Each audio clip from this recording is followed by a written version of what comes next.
you're doing something at odds with your being. It can't harm you, but it's not normal. You do not want to do this indefinitely. It's just a warning, you might say. That dissonance or uneasiness of fear is something which all of you have decided to try to conquer. So you've made commitment to being in this unnatural frame of mind with an attempt to overcome the very thing that's telling you you're operating in an unnatural way. Come back into your right mind. And as a result, you're experiencing this as dense, as impenetrable, or if penetration occurs, damage occurs, you see. So, you must honor it right now as, you will say, your best perception of the visibility and tangibility of the idea in the mind of God that He is expressing as you. And then, on that basis, expect this body that you're experiencing right now to begin to immediately heal. If there's injury, if there's damage, if surgery has occurred and parts of you have been removed, so that all of you begins to show up again. And then there's further and further healing / revealing of the truth about you, where there's less and less density caused by fear, so that you actually begin to experience the energy of spirit that is love, that is light, as an illumined form, which can pick up a glass by not passing through the handle of the glass, or move through the glass because picking it up and knocking it over are not the intent.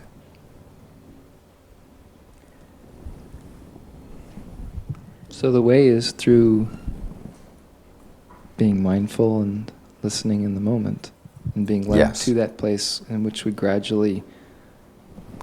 Yes, and again, you must honor your body as you're experiencing it at the moment, realizing that you are experiencing it through the lens of fear that causes it to be experienced as far less than it truly is, and that it is utterly and absolutely divine, non-material, and that the experience of that is available to you, so that you won't just honor and embrace your body as it is without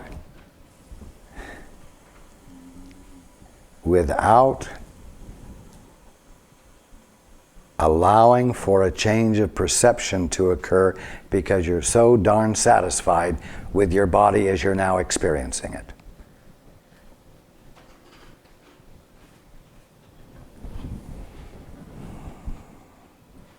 You can go the other way and you can say, I honor my body as the visibility and tangibility of God, and then when the word appears you say, oh, I honor that as the visibility and tangibility of God, and I won't challenge it, and so on and so forth. You just say that whatever the human condition is God appearing, and if I just accept that, I'll be okay. And what you do then is get darker and darker and more flawed until you get so far from the truth that it's like a rubber band getting stretched to its limit, and it snaps you back abruptly, which you call a crisis. But it is the point at which you yield and actually reach beyond your mindset and your conditioning and your commitment to what you think a thing is. Your commitment to, oh, whatever's going on is God going on. So you really want some active participation on our part in this, huh? Well, you want it. Yes. That's the only thing that's going to change things. That's what hello? That is what I was saying at the beginning of the gathering. Don't be lazy. You will not have a change of perception if you are not open to a change of perception and want a change of perception.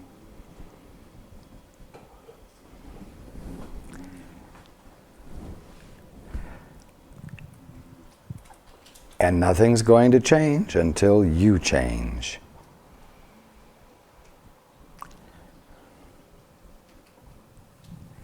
It's all already the kingdom of heaven. It's not going to look different from, quote, the world and universe, unquote, to you until you're willing to see something different from your current definition of world and universe. So, what is the element that precipitates change? Curiosity, a desire to see something you're not seeing yet.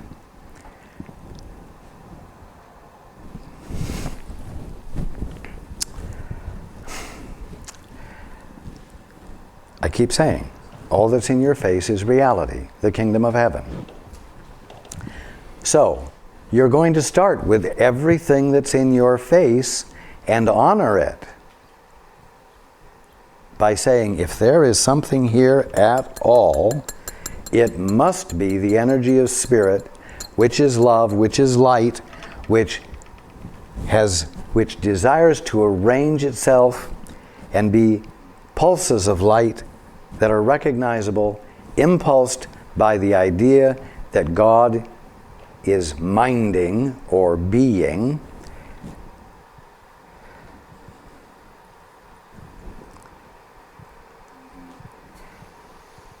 I'm sorry, I lost it. Oh, I got it. Bless you.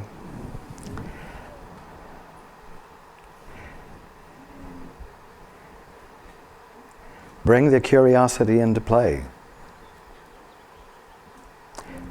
Until you do, you will continue to not see the kingdom of heaven. No, you will continue to see the kingdom of heaven, and you will call it a material world and universe, and not see the kingdom of heaven as it is. Say that again, would you? You will continue to see the kingdom of heaven, but call it, quote, the world and universe, unquote, and not see the kingdom of heaven as it is.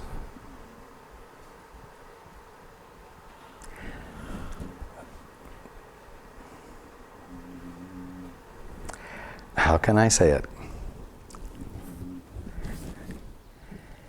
You have nothing else to experience but the kingdom of heaven or reality.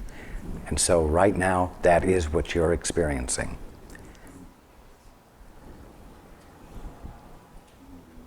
But you're not experiencing it as it is because you've given your own definitions to it, which have arisen out of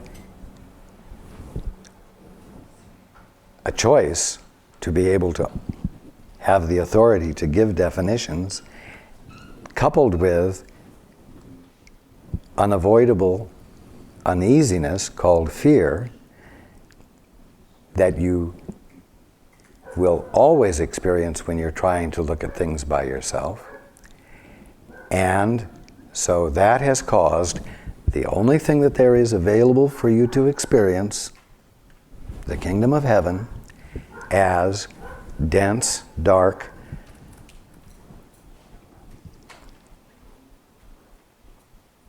opaque,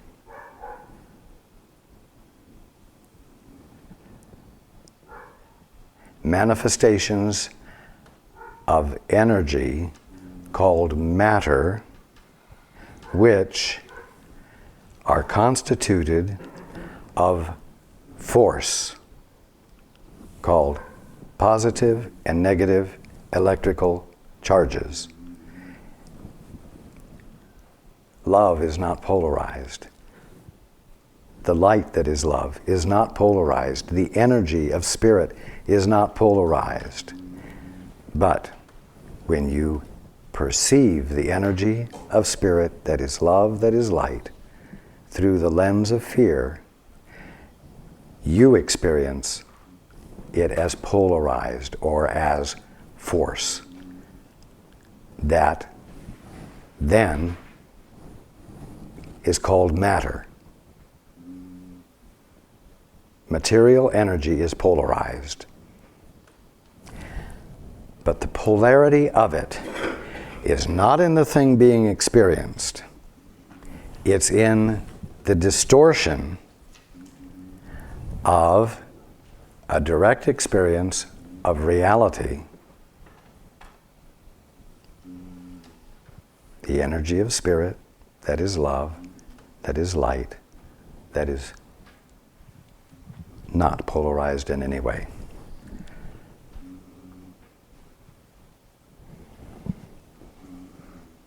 I'm not trying to be complicated, I'm trying to be explicitly clear. As you abandon fear and judgment, it will become impossible to have misperceptions.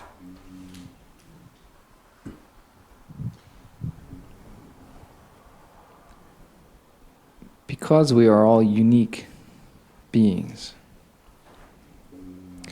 Being. Being. Being. No? No plural to beings. Okay. To being. Oh, that's interesting because that really kind of answers what I was just about to say.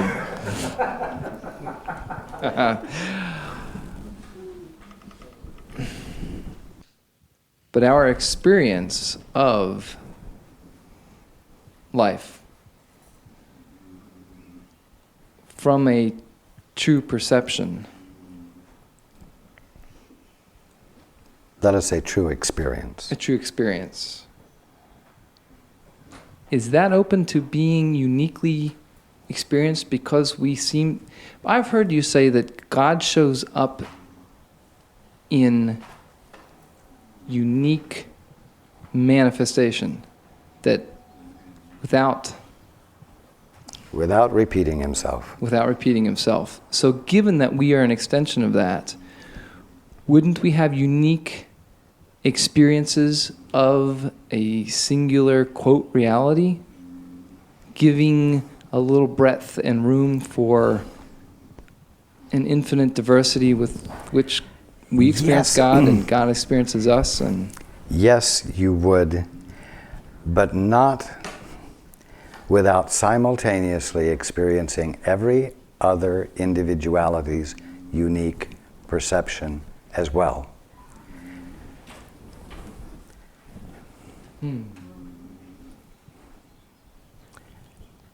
And you will have that experience without confusion.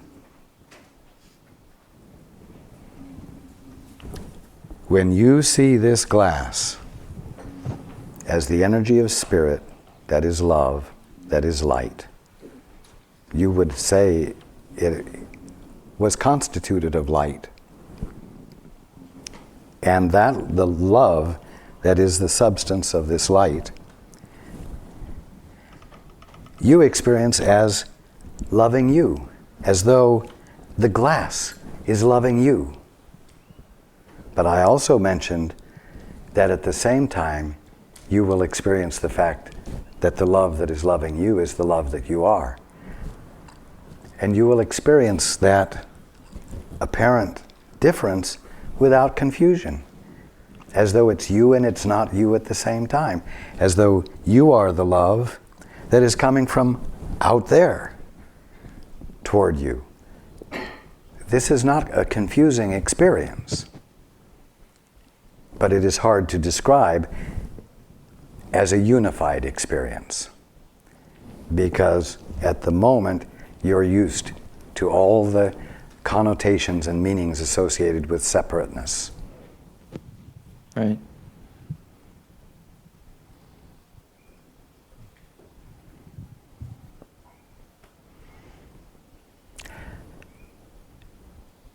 When you are awake, there is a simultaneous experience of being universal and specific.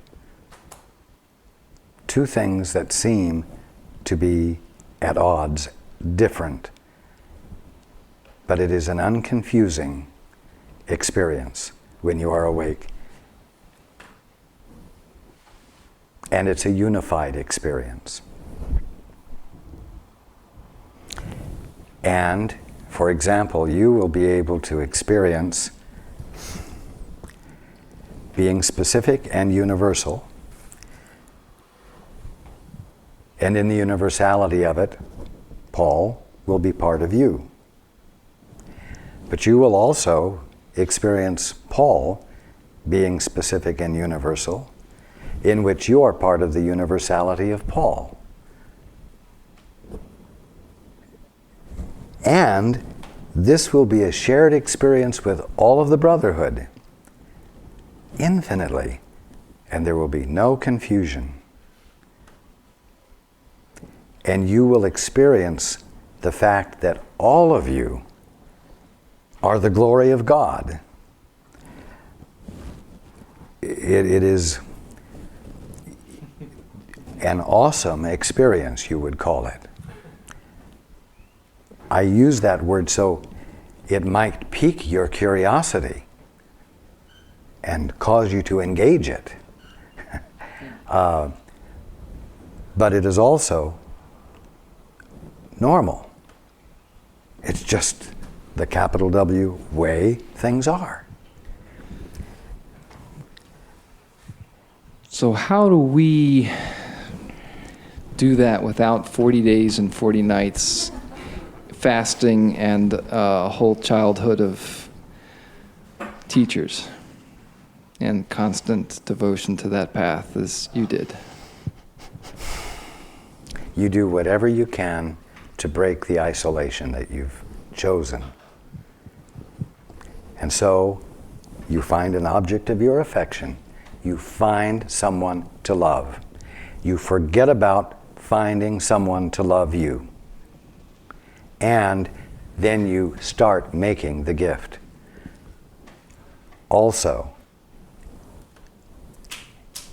inseparable from that is the requirement that once you've found someone to love, you ask God to infill you, to illuminate to you what the gift is to be given.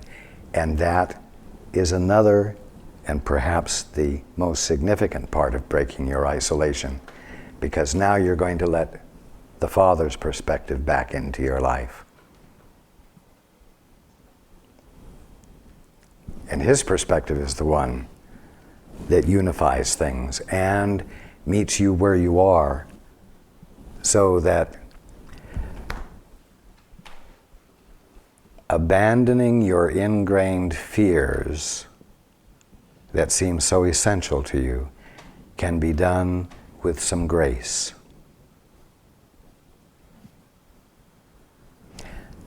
But the answer, or the solution, lies in breaking the isolation.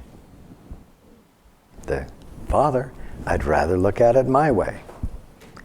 And saying, Father, to hell with my way. Illumine your way to me again, please. And really mean it. As much as you can, and as much as you can, you will be illuminated. And as much as you have been illuminated, it will encourage you to do it again and again, more and more. So again, the simple answer is break the isolation.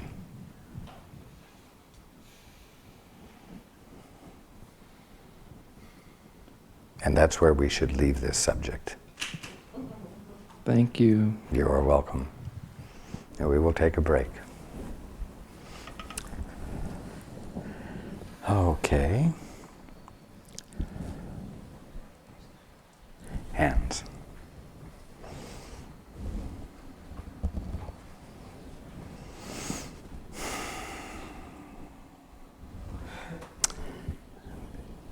In yellow.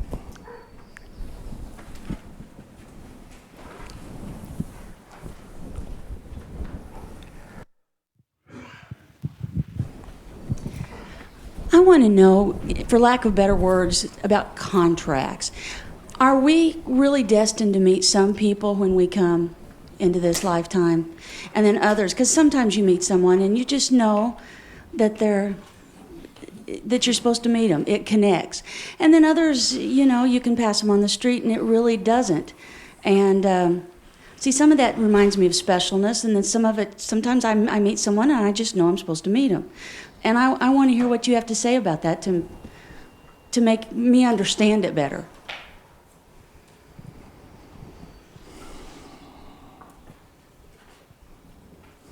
Well, let me put it this way. You just think you have free will.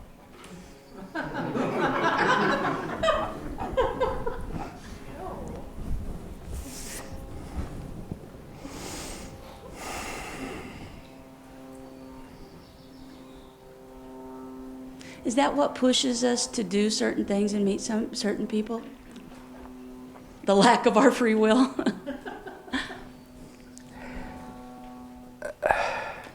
When you're not practicing free will, when you're not attempting to practice free will, you can create all kinds of situations and relationships that don't fit. Mm-hmm.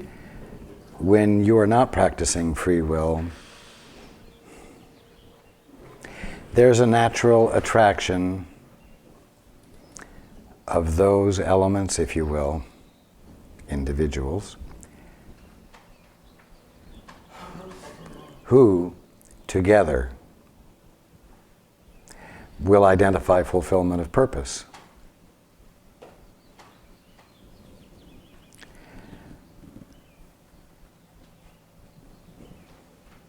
Now, some people will not like what I'm going to say, but there are times when fulfillment of purpose, in your experience of lifetimes,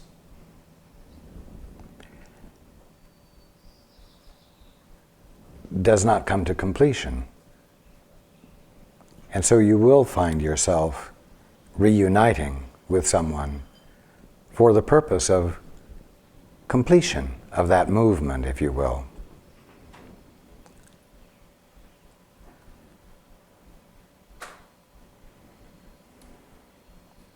Regardless of whether or not there is truly any such thing as reincarnation, the fact is that until you wake up, you will seem to repeat the dream. Because we want to experience it? No, because until you can see something more than that, that's all you will see. So that's all we know? Exactly. Okay. Right now, you're seeing all that you know. Right. And that's all. And that's why I'm saying, hey, don't be lazy, be curious to see more than you're currently allowing yourself to know. To break the habit of seeing things the same way indefinitely. You see?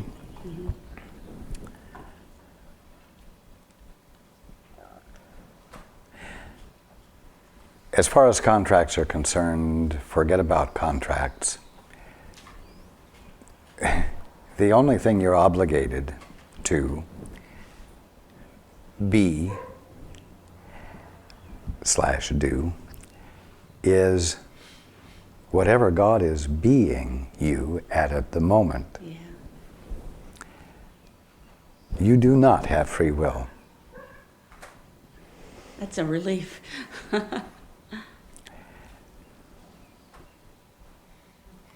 Does that answer your question? Yeah, it does. Very well. Up here in the front.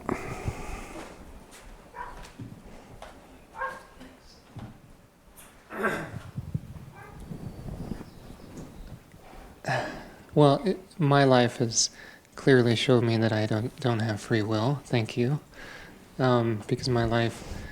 A little bit of reality breaking through into the dream. Exactly. Exactly. As I've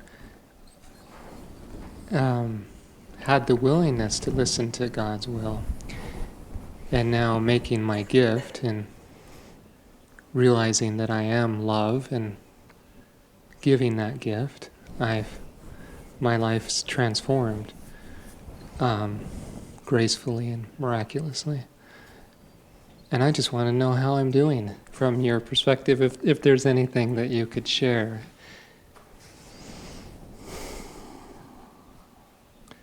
And I'm speaking specifically of the form of as I've been providing counsel and spiritual guidance for people. You're right on target. Now, be careful that you don't see a pattern and then attempt to replicate the pattern. Be careful that you don't say, oh, I see the form. That'll be easy for me to maintain.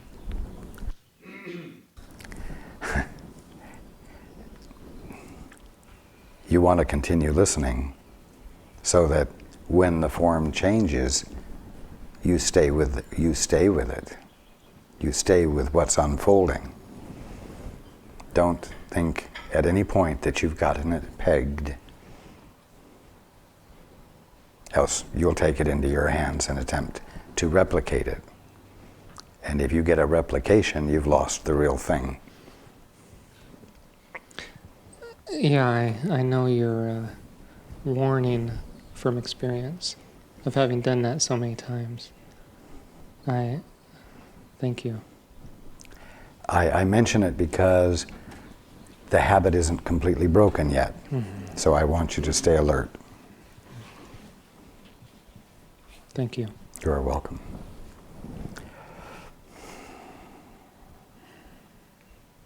Now, I answered your question in so many words, how are you doing? But, and I want to address this to all of you.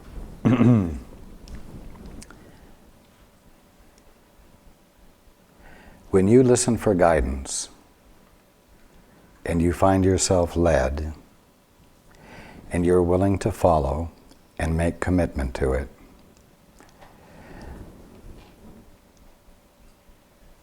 there comes a point where you've got to abandon checking with an outside source to find out if you're doing all right. Because until you abandon that checkpoint, you're not making total commitment to the within guidance and to being within. And until you invest the full trust, instead of relying on apparently external support, what you're being doesn't become truly you. Is that why I'm finding? Well, I couldn't figure out a question to ask. It seems like because I'm not finding any drama in my life to address, and yet I still was drawn to deep.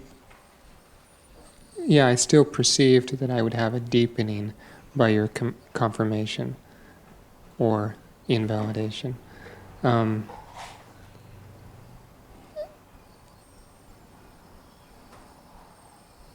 At the same time, because the ego is clamoring and saying, your life is so easy, something's wrong, like you're being too complacent, or, these things that are becoming more easily detected as ego references.